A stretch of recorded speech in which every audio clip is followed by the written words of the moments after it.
Truck Works is your go-to truck customizer. From mild-to-wild lift kits, custom wheels, and steering and handling enhancements to the best personal and commercial wraps, Texas Truck Works delivers.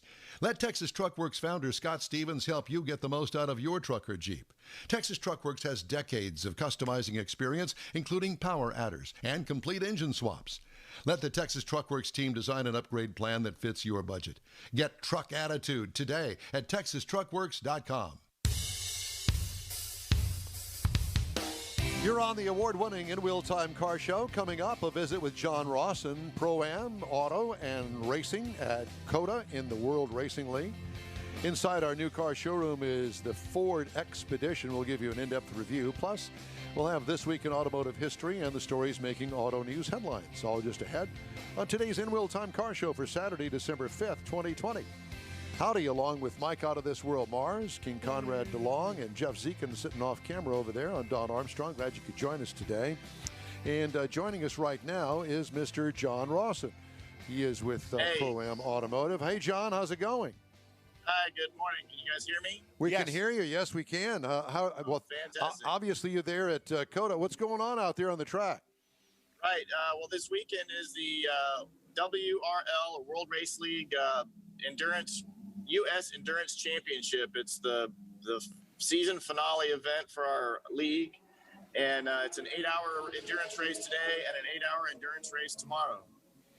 Well, and are you driving any of the cars? Yes, I'm here with my team.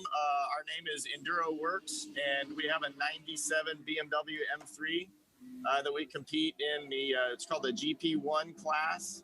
It's like the second level class above or just below the fastest cars, called GTO.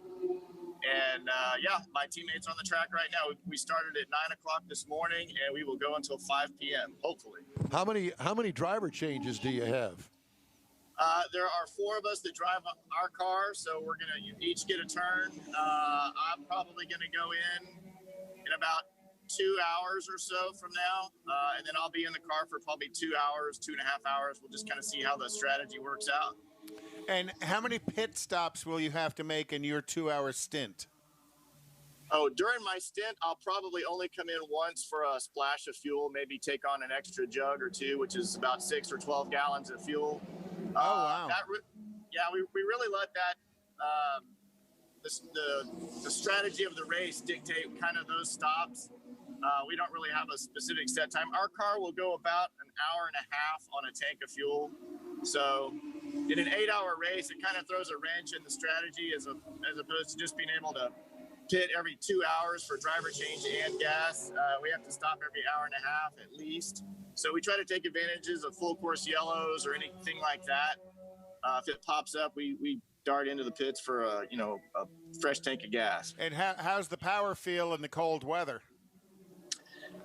The car's running great. We had practice and qualifying yesterday. We had a little trouble yesterday. We had contact with another vehicle, so we had to spend a little time patching things back together. But we're doing pretty solid today. I think we're about 13th or 14th in our class, which we're moving up slowly. The competition this weekend is tremendous. There are some seriously fast cars here, up and down the grid. There's about 96 cars were registered. I think about 90 took the green flag this morning. Oh, my gosh. So it's a busy place. So do they do that with a staggered class start, or do they just put everybody in a line and you qualify? We do a staggered start. I'm sorry. They put the 2 fastest classes, which also have the most cars in them, start ahead of the slower cars in a staggered start. So about 50 cars in the first group and about 40 in the second group. Wow. This morning when we started. Yeah. And with you guys being in the middle group, you've really got to be conscious of the faster group that's passing you, but then you've also got to be conscious of the slower group that you're passing. So that multi-class racing, you got to pay as much attention to what's in front of you as to what's behind you. Yeah, you're always watching your mirrors because there are some seriously fast cars and there's some professional drivers here this weekend that are kind of keeping their keeping their skills up, I guess. I've seen several cars that have got some NASCAR drivers in them. A couple of IMSA drivers are here. Oh wow! Don't ask me to name names. I can't think of them all at the moment, but yeah, it's pretty neat. This series has grown tremendously. In the 5 or 6 years that we've been doing it, and it's pretty amazing to see. How much the competition level is huge. How much does it cost to field a car for this event this weekend? How much you I got? can tell you that. It costs to run one of these top cars. I don't know what it costs. It costs a fortune. For our car, it's about 4,500 to 5,000 for the weekend, including entry and car prep and everything. As long as we don't have any major damage. Yeah, and we split it, between the 4 of us. So per person, it works out to, $1,500 to $2,000 a person. And that includes tires. Yeah, tires. Yeah, which so honestly, we're gonna hopefully make the weekend on 1 or maybe 2 sets of tires. Oh wow, okay. So, we have to use a 200 tread wear tire. Most of the major companies make a track tire that's that rated now.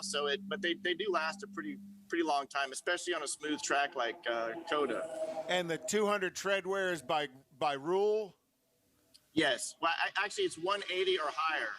So, okay. But all the manufacturers have kind of settled on this 200 tread wear rating as their endurance performance tire. Hankook, which I think is the series sponsor, makes a nice set of tires for this, the RS4. We're running Dunlops and also some Bridgestone RE71Rs, a bunch of different kinds of tires out there. Let's talk about the car for a minute. What year did you say it was? Okay. Our car is an older 97 BMW M3. And running the motor that it came with. And I was just going to ask, so what kind of modifications can you make in your class to the engine and the suspension and the car itself? So what's nice about WRL is the rules are fairly simple and straightforward on all of that. It's basically a horsepower to weight ratio system. So we have to have a current dyno sheet for the car. And then in order to make the minimum weight for our class, there's a multiplier in there. But anyway, we're allowed to do whatever we want to the motor, but if we make too much horsepower, it's going to bump us up into the next class. So our car has some basic mods that you do to a BMW motor. It's got some cams and intake, a nice header and exhaust system on it. It makes about 240 rear wheel horsepower, which is a little bit of a bump over what it came with stock. But not crazy. It has to last, for an endurance race. So we don't want to tweak it too much. So with your horsepower level, do you have to ballast the car, or does your horsepower level kind of meet your car's weight? It meets us pretty close. Actually, I weighed the car Thursday morning before we came up here, and we are only about 50 pounds overweight. So other mods count against that, like we have a wing on the back and we have a splitter on the front. So aero mods make you have to weigh a little bit more. They also, if you upgrade your brakes to racing brake, ABS and stuff like that, you have to add a little more weight. But we pretty much have found that, quite frankly, all the factory BMW stuff is really pretty reliable. So we have the brakes off of a newer model BMW 135i, which came with factory Brembos from BMW. We use those brakes, and they seem to be phenomenal. Here's a broken Aston Martin. Here, let me swing behind you. Yeah, we always want to show the broke cars when they're not your brand, right? Right. So, but yeah, there's all kinds. There's a bunch of Porsche Cayman GT4s and Corvettes and Aston Martins here today. It's just crazy. So it's really a lot of fun, and it's a big challenge. When I bring my 2001 Corvette up there to race with you guys, do I have to have a roll bar in it? Yeah, you're gonna have to do a lot of work to a stock street car to make it work around here. But you could do the HPDE, the driver ed track days. Those are a lot of fun, and we actually had one of those yesterday during practice and qualifying. We alternated back and forth between race cars on track, practicing and the HPDE guys out there going fast in their street cars. So it was a lot of fun yesterday too. So how do I get involved in the HPDE street cars? Pay money and show up. Yeah, pay money and show up. Yeah, just sign up. But that's all there is to it. Well, I mean that's part of the event.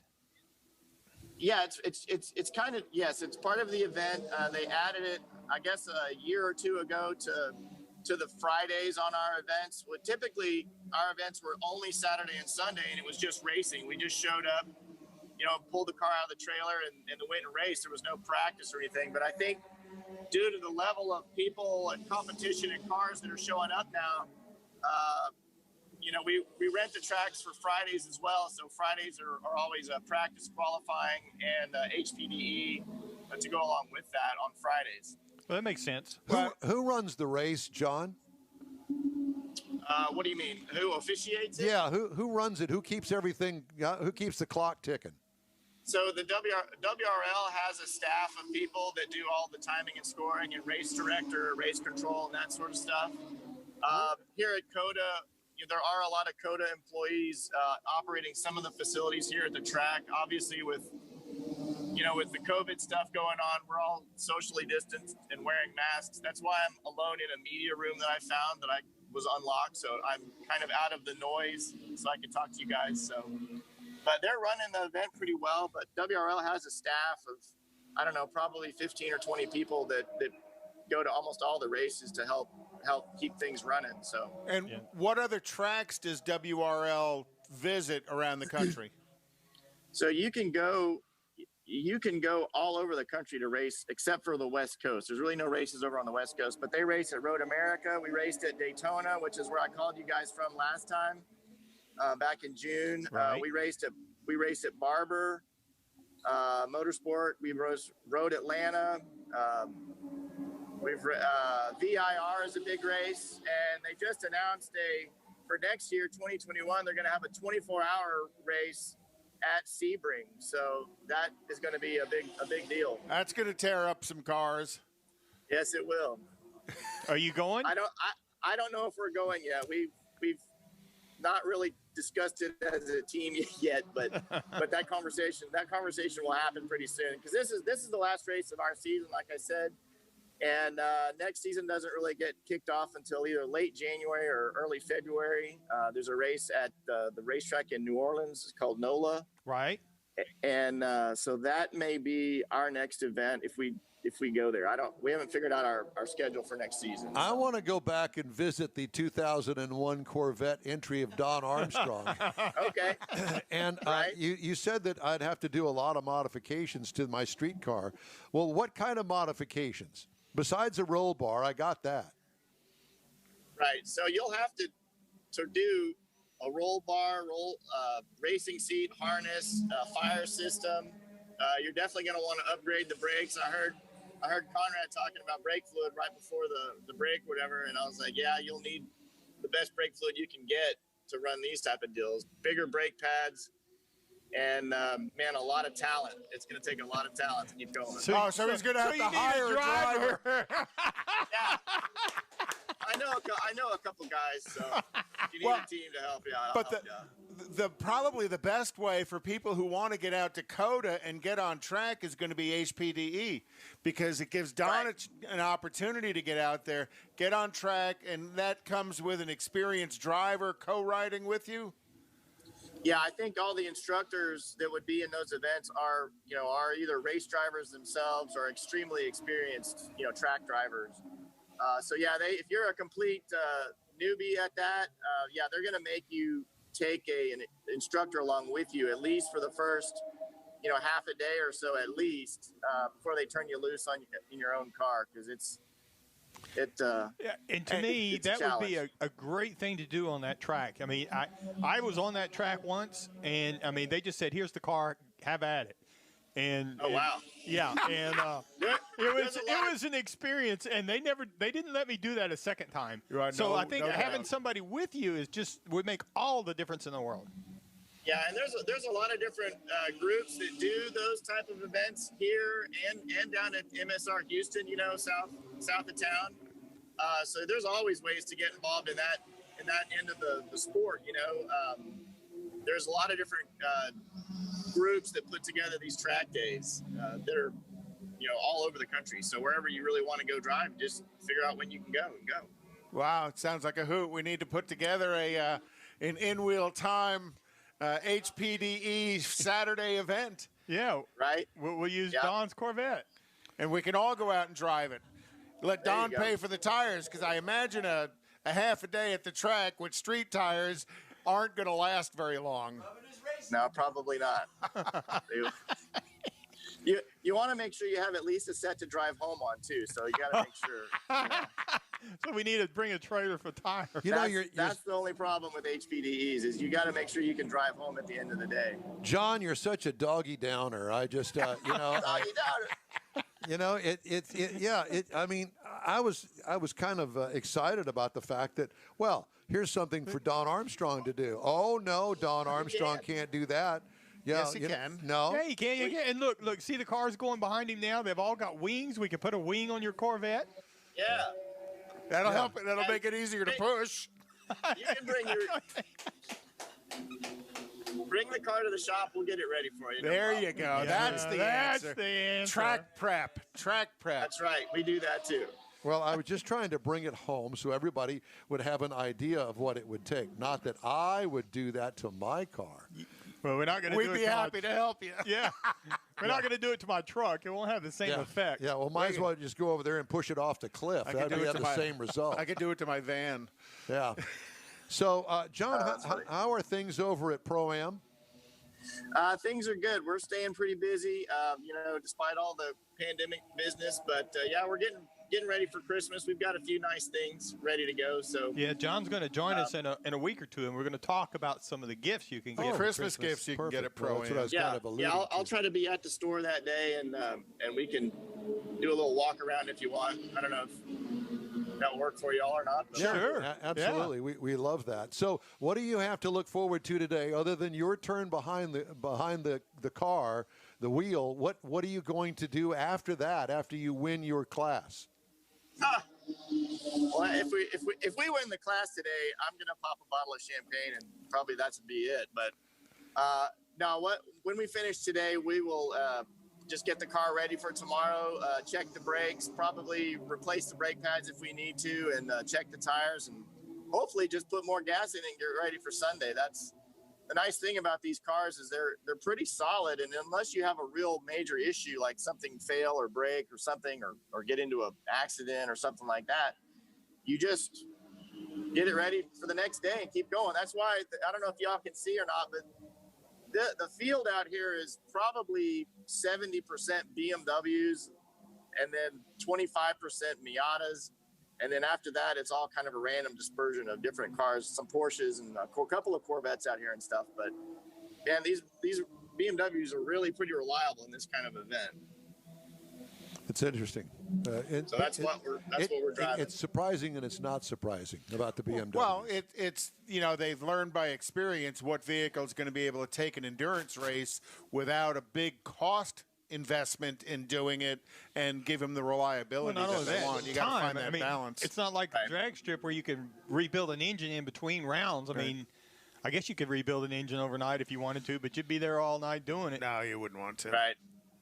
Yeah, we used to swap motors every once in a while when we had to, but in our old car was a Nissan, and we could change a motor about 2.5 hours on that car. But the BMW, our car, the way we are now, we're just doing this for a lot of fun, and so if we blow a motor or something on Saturday, we're going home. We're not going to mess with. Put Sunday. it on the trailer. Well, it looks like a lot of fun, and to me, it sounds like a lot of fun because I just love hearing them scream down that long front straight. It's kind of loud in between these two grandstands with the echo, so I can't imagine what it's like here in Formula One with those cars screaming down there. Oh, I want to imagine it one day. Yeah. I want to be there for F1 one year. Yeah. Haven't made it yet. Day. I've been once, but we sat over on the Can you hear me? Yeah, we can still hear you. Okay, my phone is blinking out. I don't know what's going on, but yeah, anyway, it's a lot of fun here. I'm having a good time. Thanks for having me in the show. Well, John, it's great to talk to you. Thanks so much for joining us today. We'll let you get back to racing up there at Circuit of the Americas, and we'll check back in with you for our Christmas show. All right, sounds good. We'll see you in a couple weeks. Thank you, sir. Be safe. It's always good to talk to him. He's another friend of the show that we got, one of our go-to guys, and it's kind of we like, want to be him. We want to be him. I want to be him. Yeah, that's right. Yeah. He kind of he's kind of our, alter ego, if you will. Oh yeah. Live through. It's nice to have the connection with people who do race for sport, do race for fun. And then, I'll even say do race for work because of the stuff that Richard does with SCCA, because that's kind of a job for him as well. Couple of things I wanted to say is that Candace Thackeray, going through radiation, breast cancer, and all that. We'd like to say hello to her. She always watches the show. Yes, she does. And a great friend of the show. And just know that we love you and we're thinking about you, and get well soon. Also, wanted to mention our good friend George Skelton, who I guess is online with us still. He always joins us, and if you're ever on our Facebook page, George is a commentator. He's a part of the show, because he's always got some fun commentary on the Facebook. There's no doubt about it. Anyway, George sent me an email this week, and he's sending us a little Christmas gift. From Perini Ranch, mesquite smoked peppered tenderloin. So we'll have that next Saturday. And George, thank you very much, and thanks for being a part of the show. And very much so. Yeah, we really appreciate your participation, if you will. All right, time now for this hour's car review: the 2020 Ford Expedition. It's been a while since I had Fords, and so I'm going through a little run of Fords right now. This week is the Expedition.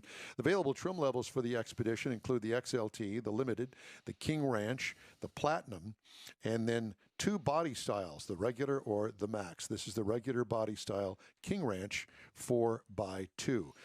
What size class? It's the standard SUV. It is 17.5 feet long. Oh my gosh. 17? 17 and I did the math. Yeah, I thought, how big is this thing? So I did the math. I'm thinking, oh, my God, it's 17.5 feet long. Seats up to 7 passengers. Exterior changes. Well, it was all new for the 2018 model year.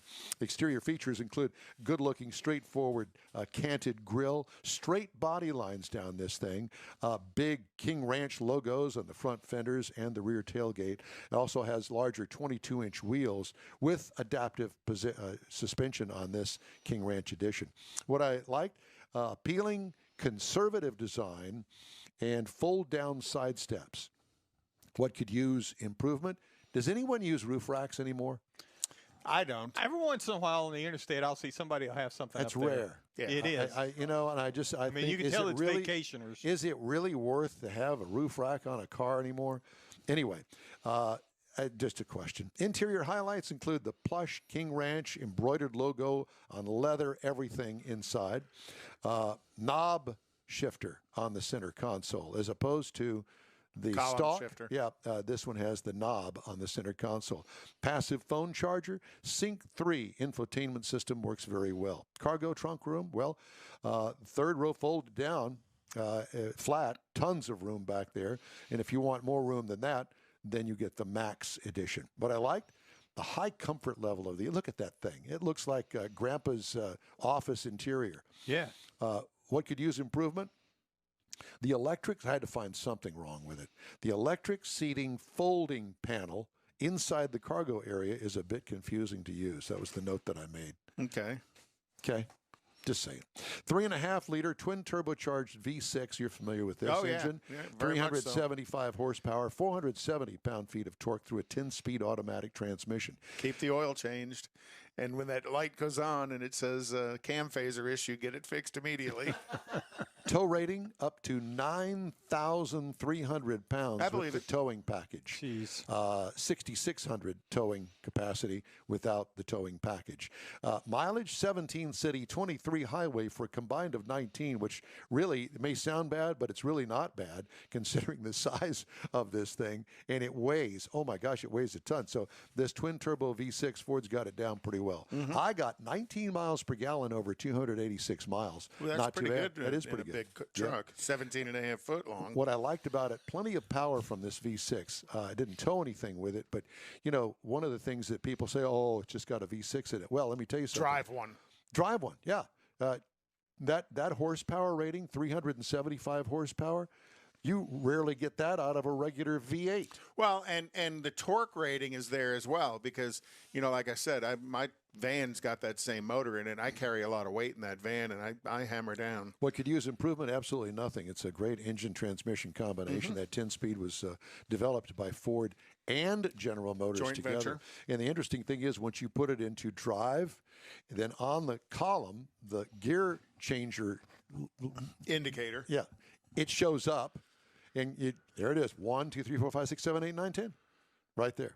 I thought that was pretty 10, cool. 9, 8, 7, 6, 5, 4, 3, 2, 1 when you're slowing down. So you know where you are.